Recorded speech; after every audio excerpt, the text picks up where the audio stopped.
বাংলার যুবসাথী প্রকল্পে গত ৭ই মার্চ থেকে মুখ্যমন্ত্রী মমতা বন্দ্যোপাধ্যায়ের ঘোষণা অনুযায়ী অনেক উপভোক্তার ব্যাংক অ্যাকাউন্টে টাকা ঢোকা শুরু করলেও একটি বড় অংশের আবেদনকারী এখনও প্রথম কিস্তির ১৫০০ টাকা পাননি। কেন এই বিলম্ব? এই যুবসাথী প্রকল্পের জন্য প্রায় ৮৪ লক্ষ থেকে ১ কোটি যুবক যুবতী আবেদন করেছেন।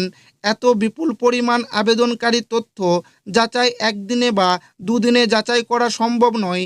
গত ৭ই মার্চ থেকে মুখ্যমন্ত্রী মমতা বন্দ্যোপাধ্যায়ের ঘোষণা অনুযায়ী যুবসাথী প্রকল্পের আবেদনকারীদের অনেকেরই টাকা ব্যাংক অ্যাকাউন্টে ঢুকে গিয়েছে। এখনও যারা যুবসাথী প্রকল্পের টাকা পায়নি তারা কবে টাকা পাবে বা কত তারিখের মধ্যে টাকা ব্যাংক অ্যাকাউন্টে আসবে, কেন দেরি হচ্ছে টাকা দিতে, কারা আগে টাকা পাবে? তো আপনি যদি যুবসাথী প্রকল্পের একজন আবেদনকারী হয়ে থাকেন আর যদি আপনার ব্যাংক অ্যাকাউন্টে এখনও পর্যন্ত যুবসাথী প্রকল্পের ১৫০০ টাকা না ঢুকে থাকে, তাহলে সেই টাকা এই মার্চ মাসের কত তারিখের মধ্যে আপনার ব্যাংক অ্যাকাউন্টে ঢুকবে সেটাই কিন্তু আজকের এই ভিডিওর মাধ্যমে আপনাদেরকে জানাবো এবং আপনাদেরকে প্রমাণ সমেত দেখাবো। তাই ভিডিওটি প্রথম থেকে শেষ পর্যন্ত দেখবেন এবং আপনি কোন জেলা থেকে দেখছেন অবশ্যই কমেন্টে লিখে জানাবেন। যুবসাথীর টাকা এখনও আসেনি, কেন দেরি হচ্ছে, কারা আগে পাবেন, জানুন বিস্তারিত তথ্য। পশ্চিমবঙ্গের বেকার যুবক যুবতীদের জন্য মুখ্যমন্ত্রী মমতা বন্দ্যোপাধ্যায়ের চালু করা যুবসাথী প্রকল্পের ১৫০০ টাকা কেন এখনও সকলের ব্যাংক অ্যাকাউন্টে পৌঁছায়নি এবং কোন কোন ভুলের কারণে আপনার আবেদন বাতিল হতে পারে সেই বিষয়ে বিশদ প্রতিবেদন। পশ্চিমবঙ্গ সরকারের নবতম উদ্যোগ বাংলার যুবসাথী প্রকল্প স্কিম নিয়ে বর্তমানে রাজ্যের বেকার যুবক যুবতীদের মধ্যে প্রবল উৎসাহ দেখা দিলেও টাকা পাওয়া নিয়ে তৈরি হয়েছে ধোঁয়াশা। গত ৭ই মার্চ থেকে মুখ্যমন্ত্রী মমতা বন্দ্যোপাধ্যায়ের ঘোষণা অনুযায়ী অনেক উপভোক্তার অ্যাকাউন্টে টাকা ঢুকতে শুরু করলেও একটি বড় অংশের আবেদনকারী এখনও প্রথম কিস্তির ১৫০০ টাকা পাননি। কেন এই বিলম্ব? উৎস অনুসারে এই প্রকল্পের জন্য প্রায় ৮৪ লক্ষ থেকে ১ কোটি যুবক যুবতী আবেদন করেছেন। এত বিপুল পরিমাণ আবেদনকারী তথ্য যাচাই করা একটি সময় সাপেক্ষ প্রক্রিয়া।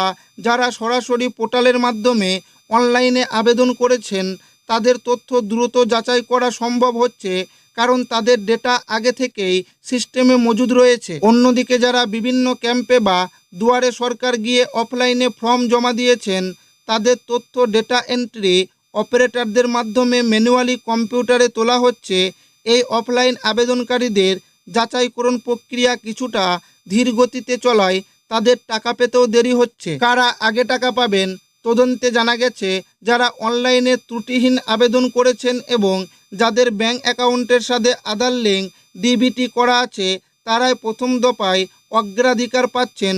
মূলত নথিপত্র যাচাই সম্পূর্ণ হওয়ার পর ধাপে ধাপে টাকা পাঠানো শুরু হয়েছে। আবেদন আটকে যাওয়ার প্রধান কারণ সমূহ সূত্র অনুযায়ী আবেদন বাতিল বা পেন্ডিং হওয়ার বেশ কিছু সুনির্দিষ্ট কারণ রয়েছে। ১ নাম্বার, অন্যান্য সরকারি সুবিধা। আবেদনকারী যদি আগে থেকেই লক্ষ্মীর ভাণ্ডার, কৃষক বন্ধু বা যুবশ্রী প্রকল্পের টাকা পান তবে তিনি এই নতুন প্রকল্পের সুবিধা পাবেন না। বয়সসীমা। আবেদনকারীর বয়স ১ এপ্রিল ২০২৬ অনুযায়ী অবশ্যই ২১ থেকে ৪০ বছরের মধ্যে হতে হবে। ৩ নাম্বার, নথিপত্রে ভুল। ভোটার কার্ডের সঠিক ছবি আপলোড না করা বা ভোটার তালিকায় নাম না থাকা আবেদন বাতিলের অন্যতম কারণ। ৪ নাম্বার, ব্যাংক ডিটেলস। অ্যাকাউন্টের সাথে মোবাইল নাম্বার বা আধার লিঙ্ক না থাকলে সরাসরি সুবিধা পাওয়া সম্ভব নয়। কিভাবে স্ট্যাটাস চেক করবেন? আবেদনকারীরা অফিসিয়াল পোর্টাল jubasati.wb.gov.in গিয়ে নিজেদের আবেদন নম্বর বা মোবাইল নাম্বার দিয়ে অ্যাপ্লিকেশন স্ট্যাটাস চেক করতে পারেন।